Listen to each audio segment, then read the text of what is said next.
Hey y'all, welcome to episode 247 of Consignment Chats. All right, y'all, we're going to talk about something that's very important for both online resellers and storefront owners. We're going to break something down for y'all. Expired items, if you take consignment, don't have to mean lost profit. They don't.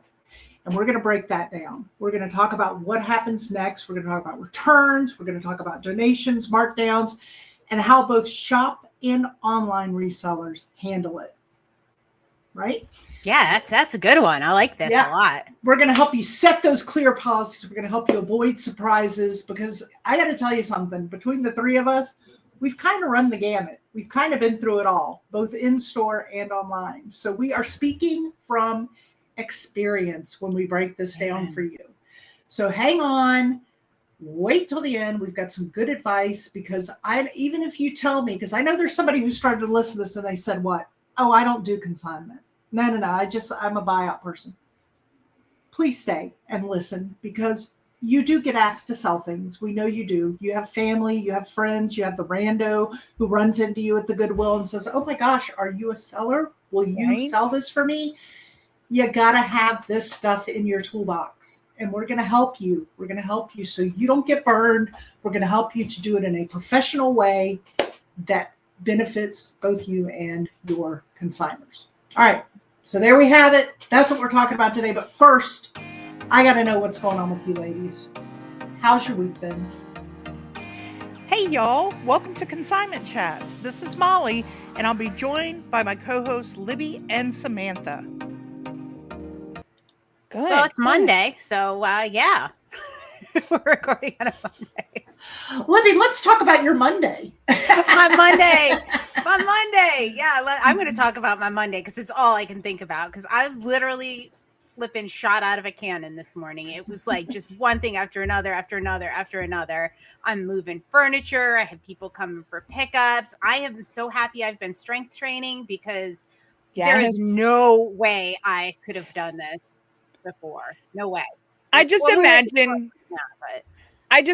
you as like the Tasmanian devil just going around your e-basement and just like that's what happened this morning. That's exactly what happened. I mean, anybody that could peer into my life would have been like, what the hell is she doing?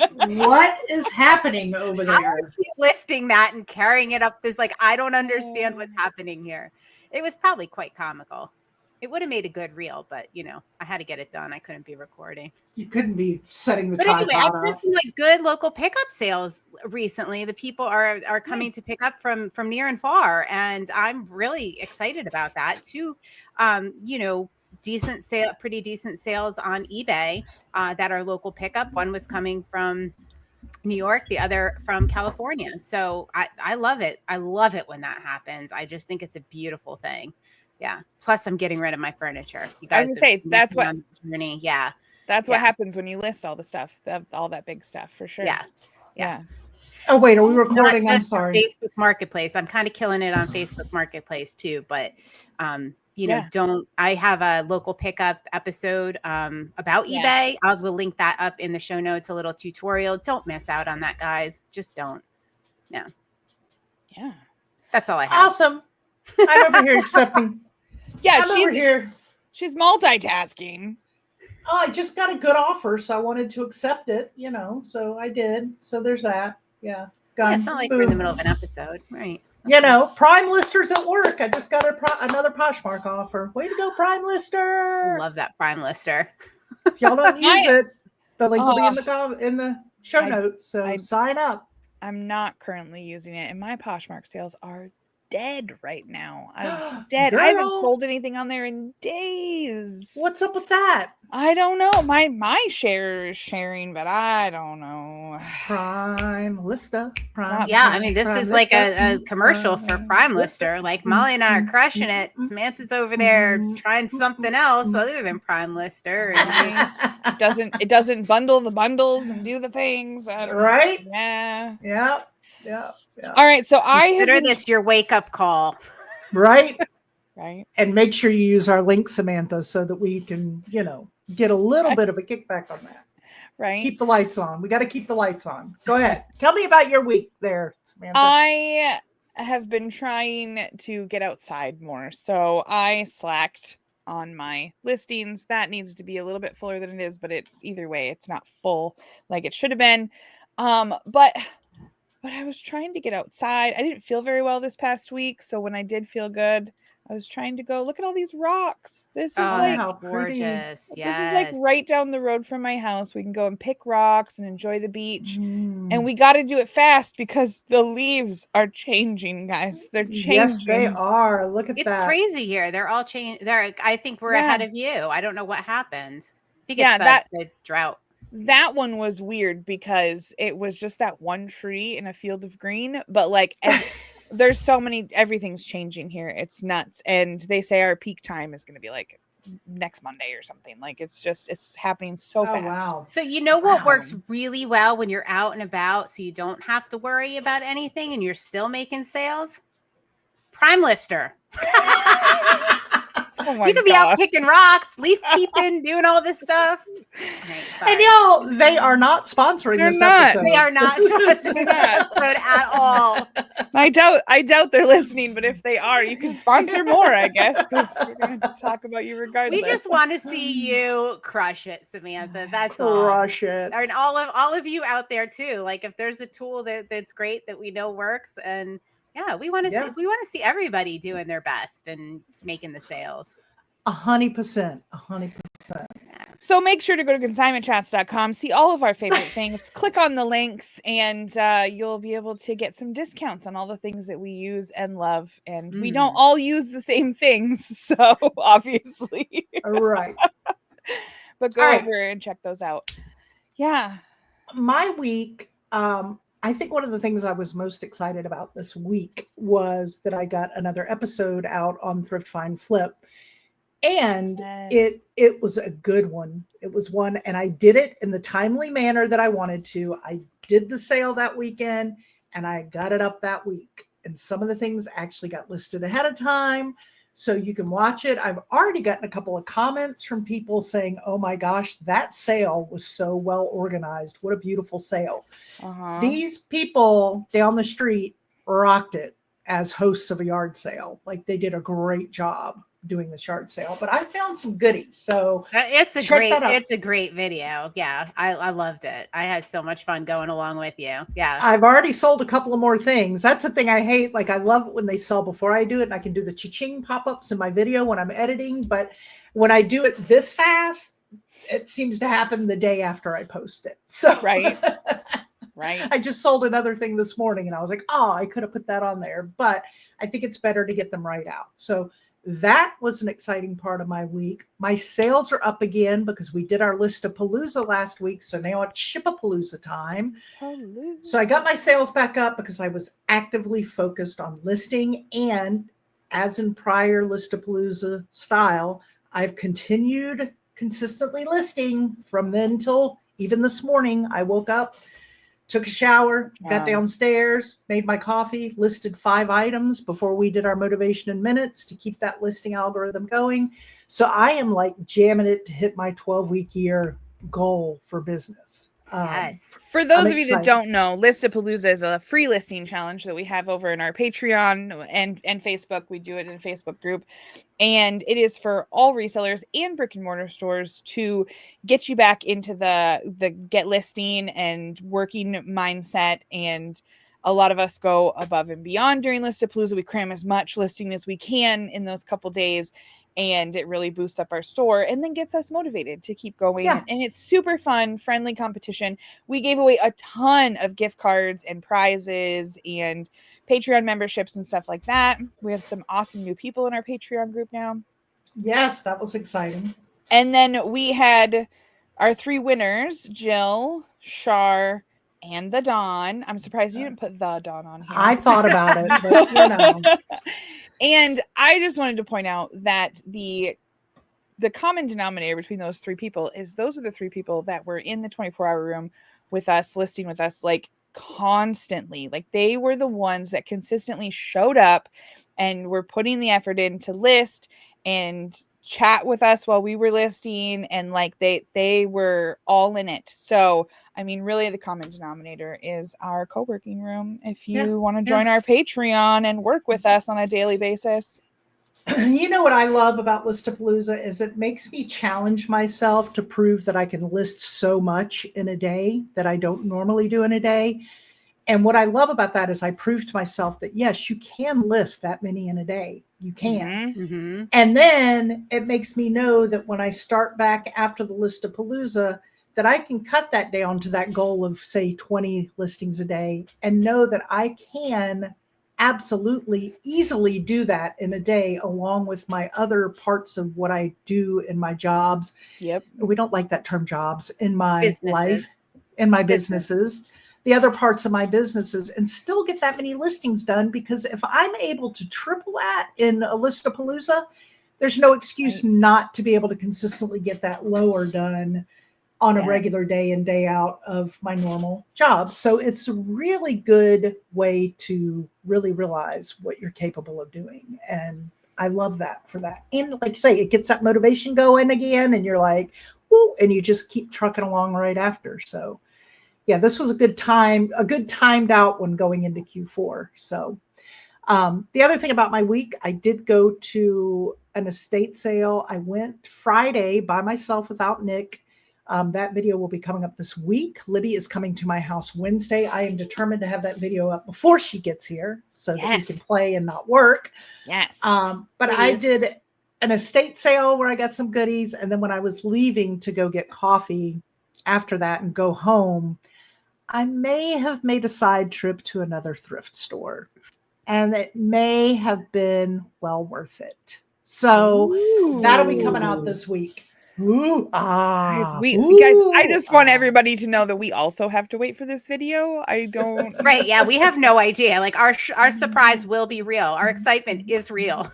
Yeah. So I'm really trying my hardest to get everything listed. I listed a lot yesterday, like say more this morning. I'm trying to get everything that I sourced Friday listed prior to this video. I may be a few items shy.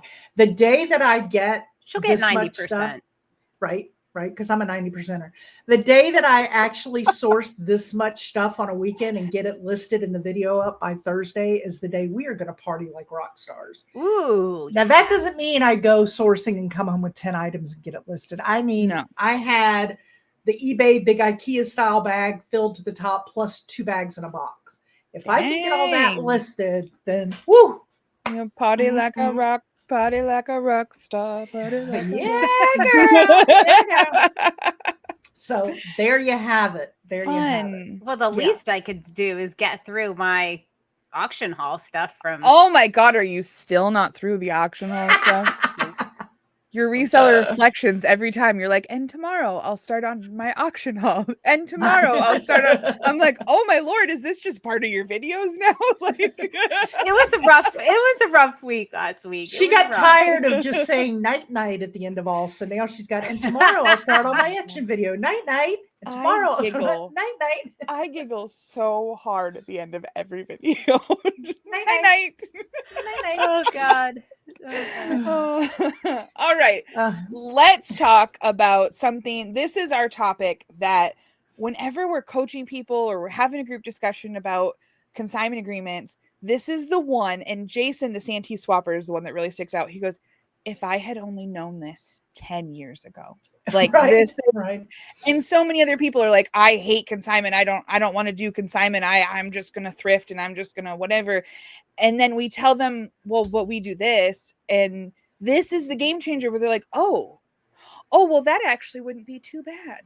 Mm-hmm. Or here's my favorite, Samantha, when they go, oh, well, I don't do consignment. And then you talk to them for a while, like, well, I sold this and that for my mother. Oh, and my neighbor down the street, I sold this for them. And I've got some things. And they're like, dude, you do consignment. You're just missing the protection of the agreement. Yes. And that's what you need to start with. So let's talk about starting with the agreement before we break into the end of that. Let's talk about I'm going to link up our episode on consignor agreements. Definitely check it out. Put that consignor agreement in your toolbox. It shouldn't take more than 10 minutes to write one of those up. Like We have Yeah. a free sample on our website. You go ahead, you do that. Yeah. Yeah. So that's important, y'all, both for online and storefront. Most storefront businesses, that's pretty much, they know it. They've got it. They've got a lot of them call them contracts. We call them agreements, but they've got those agreements already. If you're a storefront business, that is just part of what you do. Online resellers don't pay attention to that as much. And so this part, we're really talking to you why that's important. As Libby said, have it in your toolbox, because you are going to have those moments where somebody's going to come up to you, and it's going to be important for you to have it so that you already have in your mind what you're willing to and not to do with their items. Yeah. And it's an easy way to say no to somebody. Oh, I'm sorry. You know what? That just doesn't fit with our terms. Yes. It's also a really easy way to help negotiate a large lot of items at an estate sale or a yard sale that you really want to take home and get them in your online store, because you know it's going to help beef up your business. But maybe you don't have the cash flow at that moment to wheel and deal purchasing it outright. But here you have your agreement in your pocket. Boom. Maybe you offer that consignment agreement. I know I've done it many a time. So it's a good way How many to get times have I said, I can give you like $500 for this now, or you can consign it. And, you're probably going to make more than the $500. You'll have to wait the 60, it'll be 60 days and let them decide. Right. Yeah. All right, let's talk about, why does policy matter for shops? Why does this policy of returns? We're talking specifically today, y'all, about what happens to those items at the end of the consignment time period. In your agreement, you've already said what it is. You already have that set. Can we just go back on the point? That was Jason's whole thing. He did not have, and a lot of people, I mean, I'd hate to single him out, but he's been very open about it. A lot of people say, well, I feel bad. I want to sell the items, and they're holding on to these items for years and years and years. A decade. And paying out decades. Yeah.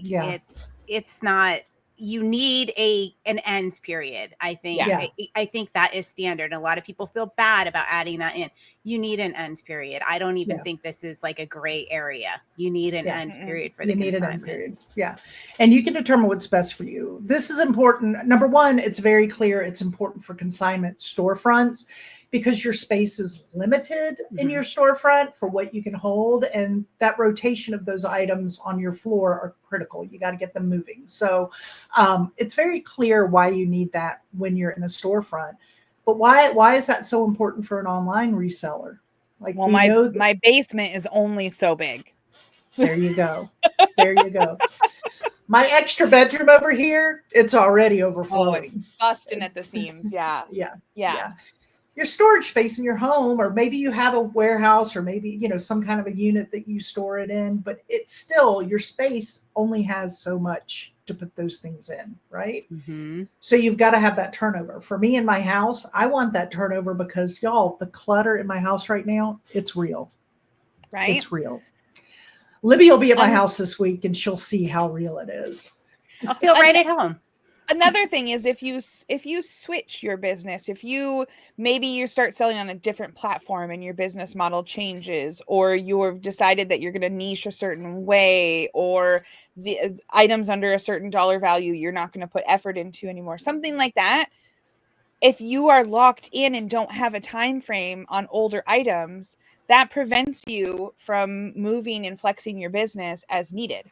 But if these items are expired, they have that time frame, then you can do all the options we're going to talk about and still move and flex your business as needed. But otherwise, it'll feel like a chain on there. Like, you're like, oh, I wanted to do this, but I still have half of the warehouse is still XYZ items, and I don't know. And so even if you're thinking like, oh, I have tons of room, that stuff can sit forever, it's not a big deal, it may lock you into something that in the future you don't want to do.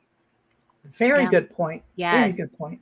Yeah. I like that. Can you imagine? I'm thinking now, like, the thought in my head is, all right, if I still had those items that weren't expired, I mean, I have them physically for sale. I do have them, but they're my inventory. But if I still was paying out consigners on those items, shot glasses. how many Shot glasses. The shot glasses are officially gone. They're They are out. officially Woo! gone. Sold. Thank Goodbye. God. Good riddance. Lesson learned, my friends. I would be paying out like I don't even know how many thousand consign. Like let's say 1,000 Yeah. consigners. I don't even know what the Right. number is. Like, Yeah. can you imagine the logistics, like, and the admin work involved in paying out that many people all the time? Oh, No. Oh. No. Yeah. And that's more time you spend doing that. And we say it all the time. Time is money. All right. Time is money brings me back to this part. I want to talk about what happens to unsold inventory, but I want us to break it down. Let's first talk about the storefront, because the storefront part of what happens to inventory, Libby and I learned so many lessons on this side of the wall, the side of the whatever business. We learned so much because when we were in the storefront, we tried every different way possible to figure out what is the best way.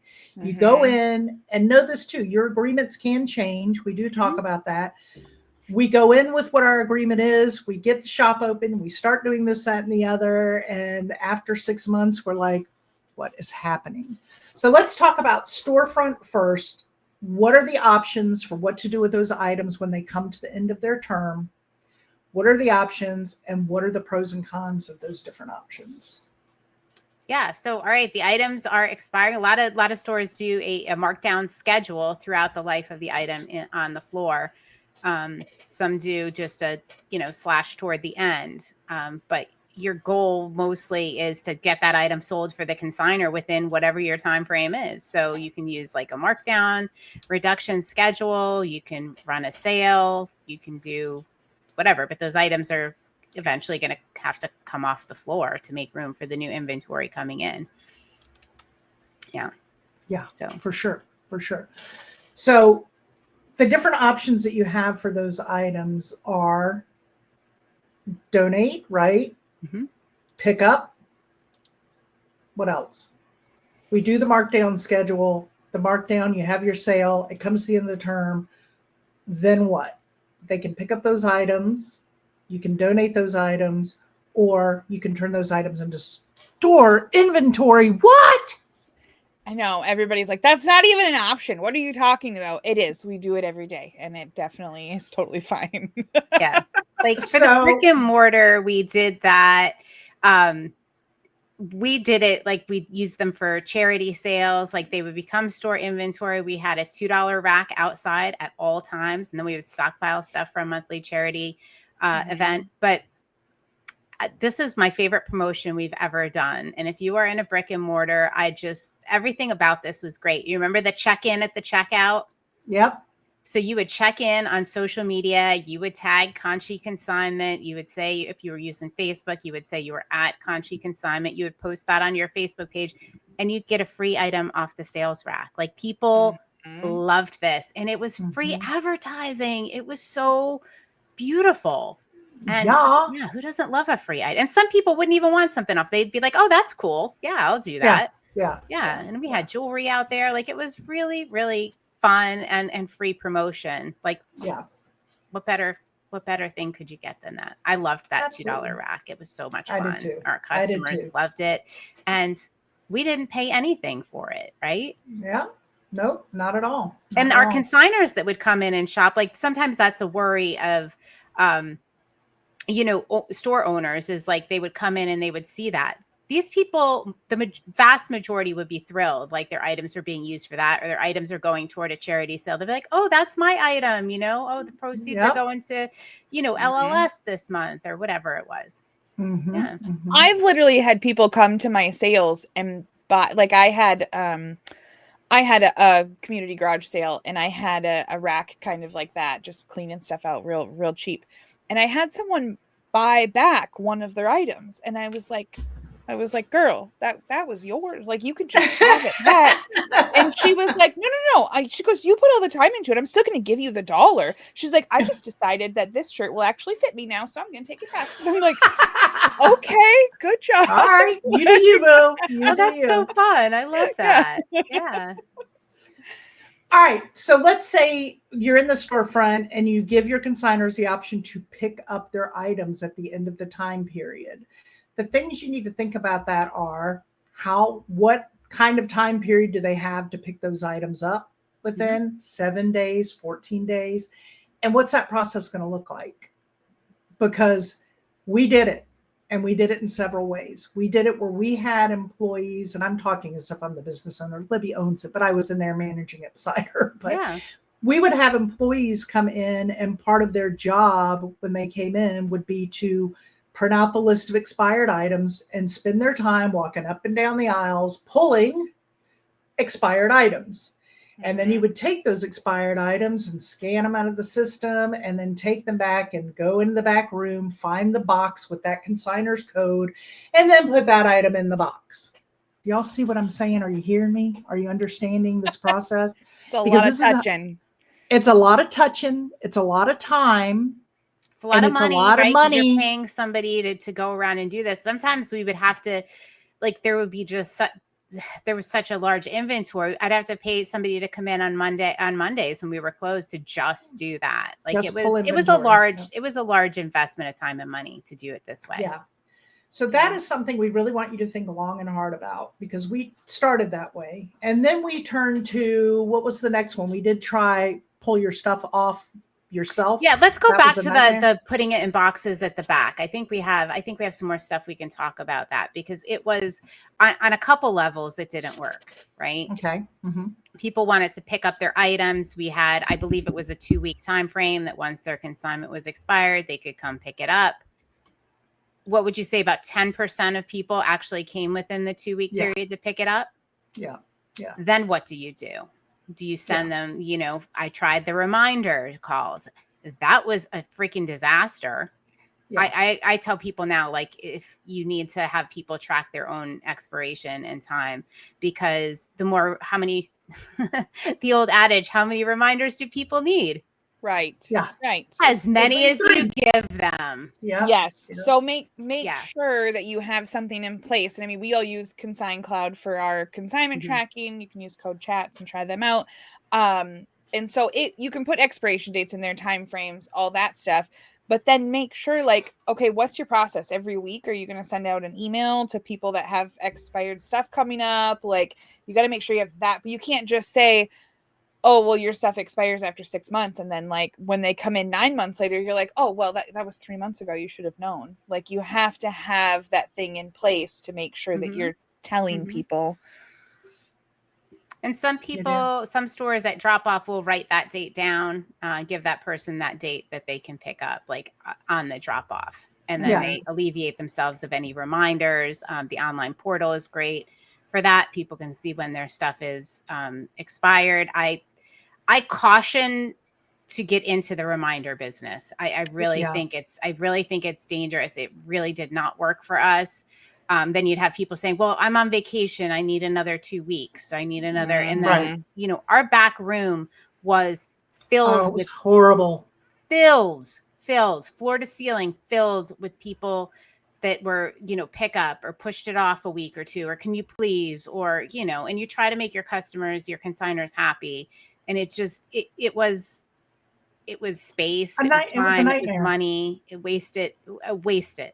Yeah. Yeah. I mean, I consigned stuff here locally, furniture and stuff from my mom's estate that I wasn't going to sell myself. And they just, it's in the contract. It's your responsibility to know when your consignment date is up, and they write the date as you get your stuff in and they give it to you. And it says, we will not call. It is your responsibility. You know what? We're all adults. We need to be responsible to know those dates. When your doctor appointment is. Put that expiration date in your calendar with a reminder, just like you do your doctor's appointments or your kid's school appointment or whatever. And as someone who was in charge of the reminder call system for 25 doctor offices in a tri-county area, nobody knows when their doctor's appointment is. Well, I do pretty well. I always put mine in when I'm making it, standing in front of the lady at the office. I put it in my phone, set the reminder while I'm in front of her. Good. But just it's better not to get into that, and better to have that in your agreement that it is their responsibility, and whatever that time period is, what happens to it at the end of that time period. If they do not show up by that date, those items will then be donated or become stored inventory. Right? And So you they don't can- have to allow pickup is the other Yes. thing Right. and that's where we landed as a business, was really not doing for the higher end items. Yes, but that is not the vast majority of what we sold. It was, a couple here, a couple there. And by higher end, y'all, we're talking luxury items. Right. Like Chanel, like Manolo Blahnik, like the Gucci, the luxury items. Yeah. And you do not, you can take that right off your list and not allow pickup. I mean, there was very little pushback, and the pushback we got were from people that, weren't our ideal consigners at all. So it actually worked on two levels. Yeah. Yeah. It's Or a just lot not the easier right to fit. manage. Yeah. And we got rid of some consigners that were on the more difficult side. Yeah. But Libby, doesn't that hurt your business? I mean, then you don't have people consigning with you. Well, it didn't. That that was like a real worry. And, many people have brought that to me, but I'm somebody that likes to try it out and usually learn the hard way. So I tested it out for you guys, and it worked beautifully. Yeah. I love the way it works. That's the way I do it to this day, even online. Yeah. All right. And then donation. You have that option to donate items. As Libby said, we did and still do to this day kind of a mixture of both when our items expire. Some we just keep as store inventory. Some of those items might get moved into a donation, a charity event that we do online, or into a charity account of our choice that we want to help put more money towards. So that still happens. So even online, you can still do that online. So. And I do want to bring up a charity thing here, because it kind of goes into the donation thing. But when people have like a catastrophic event, a flood, a fire, they get all sorts of crazy donations, right? Not the sizes, not the styles, maybe not the size sheets they need for the bed. They just get donations and donations pouring in. To be able to have some of those items and let people shop those items, a family that has suffered a disaster, to let them shop those items is really, really a gift that is worth, I think, a lot more than just a donation, because they can actually pick out items they need. So, and that is something, if you do that consistently in the community and people see that their items are going for that, they're not just, going into a landfill or going to Goodwill or whatever you do with your donations, that can be pretty powerful. So I want to throw that in there. That is a very good point. A very good point. All right. So online resellers, what do they do with their items? Well, we talked about returning it to the consignor, not something we do. If you're online, some of this online consignor part can be that you have people that don't live near you who are actually shipping their items to you to sell. You've got shipping costs to take into account. So these are all the things you need to think about when you're thinking about what you're going to do in your agreement for these items at the end of the consignment period. All right. Anything different besides that with online? Yeah, I think, like Samantha kind of alluded to earlier, that's what people are shocked at how we do things. I have a 60-day consignment period, and I'm solely online now.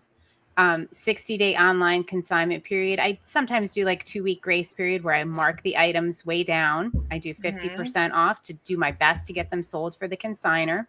Yep. And then they become my inventory. They become my store inventory. And it's kind of a double-edged sword here, because you have some people that are not familiar with the business. Look at that. Will you just keep it for yourself? Other people are like, yeah, you put the work in, Right. But like for my business, what this allows is for me to take some lower end items. Like I don't need to hit that $50 mark for every item, because I know if it doesn't sell, or I don't have to be as picky, because I know if it doesn't sell, it's going to become my inventory and it'll become 100% profit for me if it's not donated or used, for a charity thing. And this really helps to sustain my business. It is really, it's really an amazing part of the business. Now, a lot of people feel like, it's shady. Now, I'm talking about other resellers. I'm not talking about consigners. I'm talking about other resellers are saying this. I was going to say other resellers are really the only ones that say, oh, that seems shady. That seems weird. You just keep all the profits. Right. So do you just mark things up? And I'm still paying out thousands of dollars to my consigners every month. Like they're still getting money. They're getting paid for the things that sell right away. They're loving the prices that I am getting for stuff. Like it's totally fine. And yeah, and then if it doesn't sell within, I do a 6-month period. So if it doesn't sell within the 6 months, it becomes my inventory. I can do what I want with it. I run several sales beforehand, and consigners or resellers are the only ones that have a problem with it, not my consigners. It's true. And I think it's because it's like Libby was saying, it's hard to take that step because you feel like, oh my gosh, they're going to freak out. Is this really, but it's not.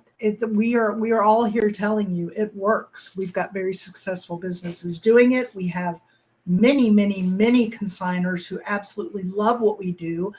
Also, when you're doing things like the charity events and things like that, and they're also able to track their inventory, and they're also part of following you on social media and seeing your store links, they're seeing when you put their items on sale. They're seeing that last week before their expiration date, you might be running a half off or 75% off. So they know that in that time period, that whatever time period you set, you have done everything in your power to get, even if it's $2 for them, $2. So they know if it doesn't sell in that time, well, great. She did a good run for it.